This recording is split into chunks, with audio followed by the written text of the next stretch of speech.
meskipun Mas Caki sudah tidak ada di barisan Tengku Kori, tapi jangan sampai kemudian Mas Caki mencaci maki, menghina. Janganlah dengan menceritakan cerita tentang Tengku Kori saja kita sebenarnya kasihan. Mau transfer tapi nomor rekeningnya dia dikirim-kirim dari mana. Assalamualaikum warahmatullahi wabarakatuh. Pada kesempatan yang sangat berbahagia ini kita akan menyimak sebuah video di mana dalam video tersebut mantan pengikut Tengku Kori bertobat dan membongkar kelakuan para pembegal nasab di hadapan Gus Wafi. Langsung saja kita simak videonya. Untuk saat ini sangat berat, tapi kalau Mbak Alawi sudah rungkat. Saya sempat waktu itu ternyuh hati saya terkait masalah Tengku Kori curhat, dia ditinggalkan, dia dipersekusi, dia tidak ada yang menolong. Kalau tidak salah itu di Rumia Pakurakoba, boleh dicek di TV-nya Korpuma Alawain. Nah, boleh dicek. Itu saya ternyuh tuh Gus, saya belum tahu Kori siapa, yang dibela siapa, habaib itu gimana.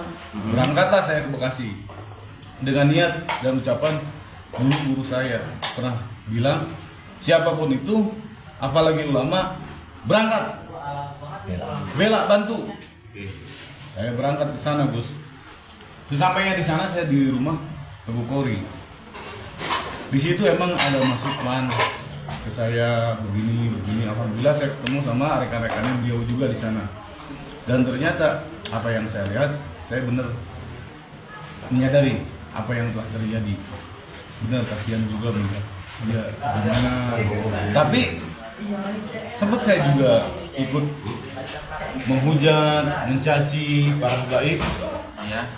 Karena lihat daripada video-video tersebut. Oke.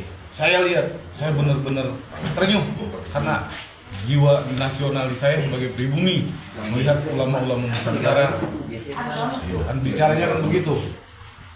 Alhamdulillah setelah sampai di sana, tapi anehnya Tengku Kori ini sempat bilang ke saya, Gus, jangan terlalu mencaci, jangan terlalu menghujat, karena kita belum tentu nasabah Alawi ini benar terputus apa tersambung. Nah itu yang jadi beban pikiran saya. Apa ini saya salah duduk di, nah makanya saya cari kebenaran. Berarti Tengku Kori sempat meragukan apakah habaib ini tersambung atau tidak ya? Betul, itu. Makanya saya dari situ tidak mulai mencaci lagi. Oke. Saya mulai berpikir, alhamdulillah saya ada tugas ke Lombok. Nah disitulah saya dapat hidayah. Ternyata saya selama ini anak saya namanya Rehan Eka Gustama mesantren di Habib Hasan Al Atos Empang Bogor. Cucunya Keramat Empang Bogor. Itu saya kaget luar biasa. Apa yang dia jawab? Apa yang dia tanyakan? Abang tahu posisi ayah di mana? Ya, abang tahu. Abang suka ikut TikTok ayah. Cuman abang bukan ayah. Ayah silahkan jalan ayah. Abang jalan abang. Abang udah didoktrin. Ayah salah. Ayah yang sudah didoktrin secara tidak langsung lihat video-video tersebut. Itu saya kaget luar biasa. Tapi benar ya kalau Tengku Kori itu punya pesantren? Betul, muridnya tidak ada. Waktu saya di sana adanya pesantren, muridnya tidak ada. ada satu orang. Oh, ada satu orang. Alhamdulillah ada satu ya. Iya, makanya dia merujuk ke teman-teman supaya nanti bawa santri ataupun mau niat tulusnya masih bagus. Kalau untuk yatim piatu dia akan gratiskan. Itu betul. Ya, betul. Cuman saya berpikirnya begini, Gus. Apa salah? Apa saya tidak benar dengan posisi saya sekarang? Karena saya sudah melihat dan menyaksikan apa yang menjadi kebenaran itu menurut diri saya, apa yang saya alami dan saya rasakan. Saya mau bertanya sama Gus. Nah, sebelum Al-Fakir menjawab, Mas Caki, ketika kemudian Mas Caki Allah berikan hidayah dan kembali membela para habaib setelah sangat dekat dengan Tengku Kori dan melihat ternyata Tengku Kori ini sering mencaci, menghina, memaki, apa pendapat Mas Caki? Kalau menurut saya, kalau untuk ulama kayaknya entar dulu. Tapi kalau untuk dibilang kepribadian ganda, kayaknya iya deh. Oh, Tengku Kori itu iya, karena kalau marah besok dia lupa. Itu yang saya perhatikan. Masa ulama kok mana-mana bawa cerulit? Gimana itu? Bawa cerulit? Samping, Tukang kebun kali. nggak tahu Gus. Itu yang saya perhatikan selama ini. Oke. Bismillahirrahmanirrahim. Jadi sesuai pengakuan Mas Caki bahwa Tengku Kori ini juga memiliki kepribadian ganda, teman-teman. Besok A, sekarang Z, sekarang B, besok K, kan begitu. Sehingga Mas Caki yang deket saja bingung.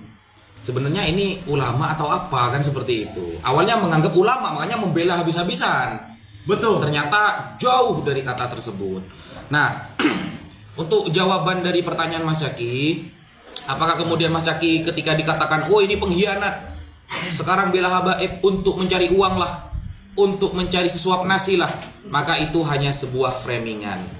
Hanya sebuah framingan. Kenapa saya katakan seperti itu? Rasulullah SAW itu sudah mengatakan, la yambaghi lil muslim ayyakuna lahu ta'an, ayyakuna ta'anan wala la'anan. Tidak boleh bagi umat Islam itu mencaci, melaknat, menghina, memaki. Tidak boleh. Sehingga Rasulullah itu mengatakan paling afdolnya seorang Islam ketika dia man salima muslimun min lisanihi wa yadi, kan begitu. Menjaga perasaan hati sesama umat Islam dari kezaliman lisannya dan dari kezaliman tangannya. Sehingga ketika Allah jadikan Mas Caki ada di barisan para habaib, kita doakan pertama semoga istiqomah, semoga hatinya tidak berubah. Dan perlu diketahui Mas Caki bahwa para habaib itu tidak sama seperti Rasulullah. Hanya Rasulullah yang Allah jamin terjaga dari dosa. Jadi kalau semuanya kumpul dengan para habaib, mungkin ada yang sedikit berbeda sifatnya, wajar. Kita manusia biasa, gitu loh. Ada habaib yang tokoh ulama banyak juga seperti itu. Jadi jangan kemudian nanti Mas Caki loh, habaib kok begini, karena memang tidak ada kemudian dalil yang menjelaskan habaib itu suci dari dosa, ada. Nah, tetapi kalau nasabnya yang dibahas, maka tunggu dulu. Ketika kita memasrahkan sebuah urusan kepada para ulama yang ahlinya, itu bukan kita fanatik buta, tapi justru itu jauh lebih selamat. Sama ketika kita sakit gigi, bukan datang ke tukang tambal ban, hilang sama mulutnya nanti Mas Caki. Ya, tapi datanglah ke dokter gigi. Nah, jadi Mas Caki dengan ada di barisan para habaib dan menceritakan semua yang beliau alami selama ada di barisan Tengku Kori dan kawan-kawannya, alhamdulillah. Berarti Allah memberikan hidayah dan ma'unah bahwa Mas Caki saat membela Kori itu benar-benar ikhlas. Demi Allah saya tidak ada paksaan ataupun apa, saya hanya lihat scroll dari TikTok merasa kasihan dengan ulama ditinggalkan tadinya. Nah, Tapi ternyata sekarang posisinya waduh jauh panggang dari api itu semuanya. iya. Dan saya sangat berterima kasih kepada Habib Supapi. Itu yang sangat benar-benar menyadarkan saya. Alhamdulillah. Banyak apa ya? Bukan membantu ya, apa ya, menasihati saya dari Al-Hadad itu Supapi. Betul. Ya, begitu teman-teman ya. Alhamdulillah, semoga beliau tetap istiqomah dan tetap berbuat baik dan tetap selalu husnudzon. Meskipun Mas Caki sudah tidak ada di barisan Tengku Kori, tapi jangan sampai kemudian Mas Caki mencaci maki, menghina, janganlah. Dengan menceritakan cerita tentang Tengku Kori saja kita sebenarnya kasihan. Mau transfer tapi nomor rekeningnya dia dikirim-kirim dari mana. Nah, mungkin itu dulu yang bisa kita sampaikan. Dan terakhir, bahwa Rasulullah SAW itu pernah mengatakan ifnani finnasi huma bihim kufrun.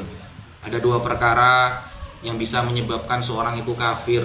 Yang pertama adalah at-ta'nu fil ansab, mencaci nasab orang. Yang kedua adalah an-niyahah 'alal mayyit, meratapi mayat. Jadi kalau memang mau berhati-hati, janganlah kemudian mencaci nasab orang lain kalau nasab sendiri pun belum jelas.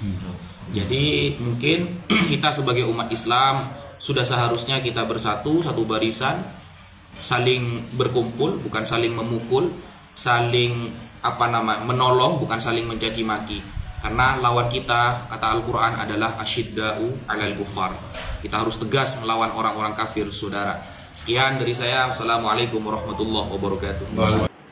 Nah, sahabatku yang dimuliakan oleh Allah Subhanahu wa taala, mungkin cukup sekian videonya. Semoga bermanfaat dan berkah. Assalamualaikum warahmatullahi wabarakatuh.